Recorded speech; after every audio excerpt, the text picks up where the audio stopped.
एक कहावत हमने सुनी थी कि चोरी कभी पकड़ी नहीं जाती। चोरी जब माल का बंटवारा हो, उसमें जब कुछ ऊंच नीच हो जाए तो चोरी जरूर पकड़ी जाती है। और यही हाल हमारे साथ में हुआ, हमारी वोटों के साथ में। और वो सब मैं आपको बताना चाहता हूँ कैसे पहले सरकारें बनती थी, गठबंधन की सरकारें बनती थी ज़्यादा करके। और उसमें जो क्षेत्रीय दल या छोटे दल हुआ करते थे, उनकी सरकारें, उनके प्रधानमंत्री बन रहे थे। जैसे जिसमें हमारे मूल निवासी प्रधानमंत्री ज़्यादा करके थे, जैसे वीपी सिंह हो गया, इंद्र कुमार गुजराल, एचडी देवेगौड़ा और वाजपेयी आदि। उससे पहले भी जो सरकारें बनी, तो बाद में एक नैरेटिव सेट किया इन्होंने कि कमज़ोर सरकार नहीं, मजबूत सरकार चाहिए। तो हमें अच्छी तरह याद है कि वाजपेयी की सरकार जब गई तो उस समय देश में बहुत ज़्यादा माहौल था, और उस समय कांग्रेस तब भी लोगों को पसंद नहीं थी। लेकिन फिर इन्होंने ईवीएम में घोटाला करके 2004 में कांग्रेस की फुल एक तरह से मजबूत सरकार बना ली। और वो सरकार 5 साल चली। प्रधानमंत्री बने मनमोहन सिंह, उनकी सरकार में घोटाले हुए।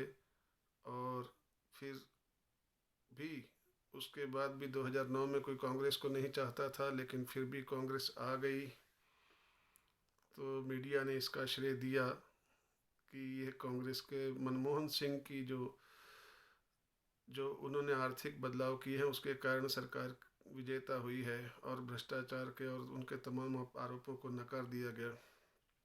और पहली बार तब हुआ था कि मनमोहन सिंह की सरकार में प्रेस के ऊपर कुछ नियंत्रण लाए गए थे, और यहीं से प्रेस के ऊपर मजबूती की पकड़ बनाने की शुरुआत शुरू होती है। उस समय जब बीजेपी कहीं हार रही थी और लगातार हार रही थी, तो आरएसएस के जैसे नेताओं ने, सुब्रमण्यम स्वामी ने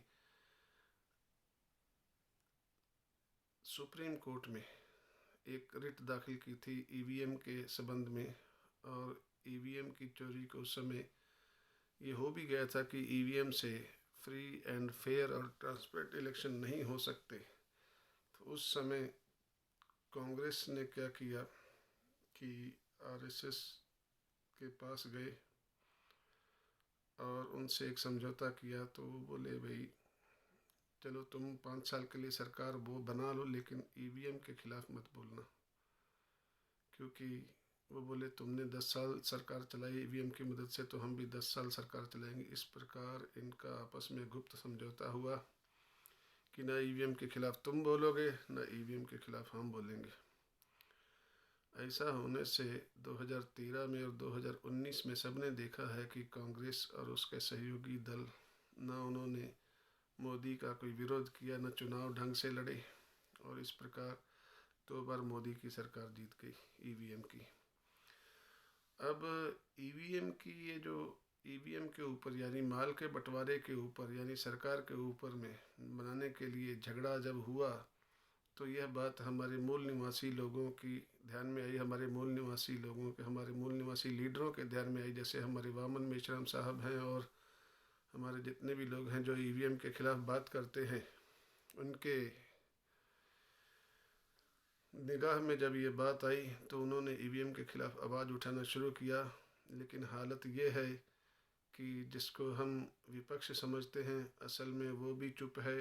और जिसको हम पक्ष समझते हैं, यानी कि जो सरकार बनी हुई होती है, वो तो चुप रहेगी ही, क्योंकि वो ईवीएम से जीत कर आए हैं। और मीडिया को इन्होंने अब तो खरीद ही लिया है, लगभग सारे के सारे अपने सहयोगी उद्योगपतियों के द्वारा इन्होंने मीडिया हाउस में बड़े बड़े शेयर लेकर के मीडिया हाउस को अपना गुलाम बना लिया है। और इनके यहाँ से जो स्क्रिप्ट जाती है वही स्क्रिप्ट दिन भर पढ़ के सुनाते हैं। इसलिए भारत में कोई भी प्रामाणिकता के साथ कोई भी न्यूज़ या कोई भी खबर जो है, यानी जर्नलिज्म जो एक तरह से ख़त्म हो चुका है, पत्रकारिता ख़त्म हो चुकी है। और दलाल पत्रकार जो है वह दिन रात टीवी पे आपके घर में भौंकते रहते हैं, और वो जो कूड़ा आपके दिमाग में भरते हैं वही पब्लिक के दिमाग में ज़्यादा करके नैरेटिव सेट हो जाता है। तो अब ईवीएम का माल हमको समझ में आ रहा है कि ईवीएम से चोरी तो हो रही है, लेकिन चोरी किसकी हो रही? चोरी हमारे हकों की हो रही है, चोरी हमारे बच्चों के भविष्य की हो रही है, चोरी हमारे स्वास्थ्य की, चोरी हमारे रोजगार की, हमारी नौकरियों की चोरी हो रही है। हमारे सभी को हमें हमारे हकों से वंचित किया जा रहा है, हमें बोलने से चुप किया जा रहा है, हमें डंडे की भाषा सिखाई जा रही है, हमें चुप रहना सिखाया जा रहा है, हमें सरकार की हाँ में हाँ बोलना, यानी हमें एक पालतू, जैसे हम घर में पालतू जानवर रखते हैं और उनको अपनी भाषा सिखाते हैं, अपना कहना कहना, वैसे हम इंसानों को भी हमारा मुंह बंद करके हमको उनकी तर्ज पे उठना बैठना सिखाया जा रहा है। और ये हमारी और हमारे बच्चों के आने वाले समय के लिए बहुत बड़ी भूल होगी, क्योंकि जो माल यानी जो हमारा राज था वो चोरी हो चुका है, हमारा जो भविष्य है वो चोरी हो चुका है। तो इस चोरी को बचाने के लिए, इस चोरी का माल हमें, हमारे मूल निवासियों का माल है ये, हमें ये वापस लेने के लिए और इन लोगों को सबक सिखाने के लिए एक ही तरीका बचता है हमारे पास में कि ईवीएम को हमारे चुनावी सिस्टम से हटना चाहिए। ध्यान रखें, धांधली तो बैलेट पेपर में भी होती थी, लेकिन वो 1% थी, वो नज़र आती थी जब धांधली करने जाए, लेकिन ईवीएम के थ्रू से हो रही चोरी हमारे सामने नज़र नहीं आती है। हालांकि कई प्रकार के प्रदर्शन हो चुके हैं, कई मंत्रियों ने और मुख्यमंत्रियों ने भी ये कहा है कि ईवीएम से हम लोग जीत जाएंगे। तो ये बात जब हमको पता है कि ईवीएम में घोटाला है और हमें हमारे वोट की रक्षा करनी है, तो अब वामन मेश्राम साहब द्वारा और बाम सेफ के द्वारा और भारत मुक्ति मोर्चा के द्वारा, राष्ट्रीय सिख मोर्चा के द्वारा, राष्ट्रीय मुस्लिम मोर्चा, बहुजन मुक्ति पार्टी और बहुत सारे सहयोगी दलों के द्वारा ईवीएम के खिलाफ एक नया मोर्चा लगने जा रहा है, जो कि दिल्ली में जंतर मंतर पर शायद शुरू होगा। 31 तारीख को लगेगा और एक रैली निकाली जाएगी ईवीएम के खिलाफ, केंद्रीय चुनाव आयोग कार्यालय में जाएगी और ईवीएम को हटा करके बैलेट पेपर को चुनाव प्रणाली में बदलने का कार्य किया जाएगा। और दूसरी बात मैं ये समझा दूं कि ईवीएम हटने का जब खतरा नज़र आ रहा है, तो 100% ये संभावना है कि आरएसएस वाले, यानी आरएसएस पक्ष के जो कार्यालय, यानी पक्ष और विपक्ष में जो धूर्त नेता बैठे हुए हैं, ये एक कानून पास करेंगे और हमेशा के लिए चुनाव ना होने की स्थिति बनवा देंगे, ताकि भारत में अब चुनाव से बदला ना जा सके। दोस्तों, भारत में जनसंख्या बड़ी होने के कारण यहाँ के इसको सबसे बड़ा बाज़ार अब समझा जा रहा है, तो इसमें देश और विदेशी लोगों का बहुत बड़ा इंटरेस्ट है।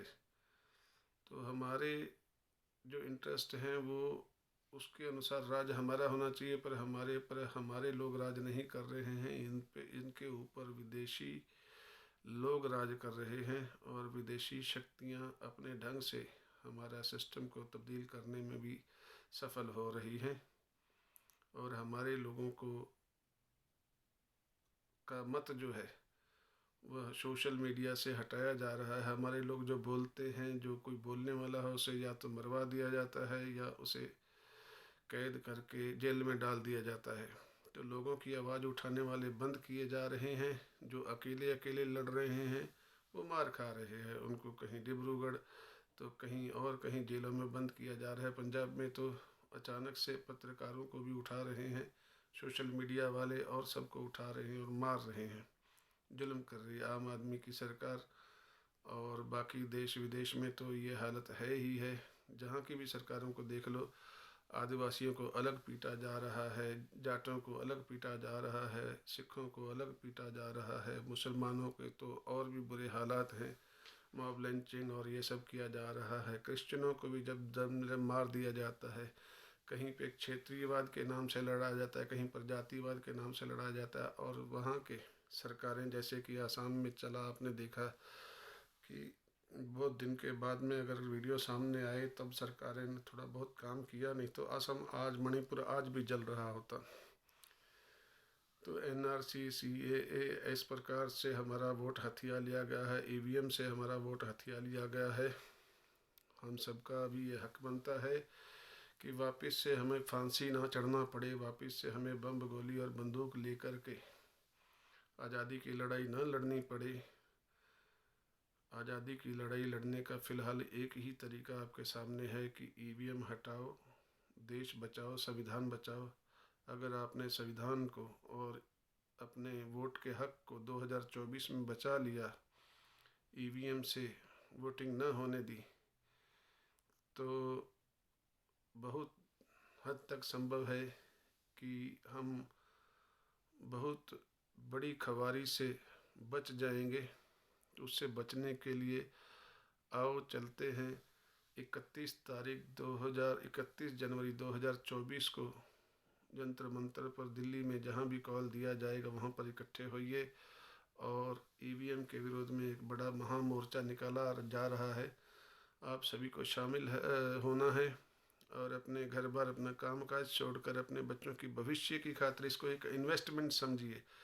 जिसके पास पैसा है वो तो धन से इन्वेस्टमेंट कर सकता है, जिसके पास समय है वह अपना इन जा कर के समय में। और मैं आपको बता दूं कि देश भर से आज लोग निकल चुके हैं, महाराष्ट्र, आसाम, बिहार, कर्नाटका, यूपी, यानी जहाँ जहाँ से भी हैं लोग खुद चल कर के दिल्ली तक आ रहे हैं और अपना समय और अपना धन उसमें लगा करके हमारे हक बचाने के लिए शामिल हैं। तो मैं चाहता हूं कि आप सब भी इसमें शामिल हो। राष्ट्रीय सिख मोर्चा ये आपको अपील करता है कि अगर अपने बच्चों का भविष्य बचाना है, अगर अपना वोट का हक, अपना अगर अधिकार बचाने हैं, बेरोजगारी से बचना है और बहुत सारा राज करना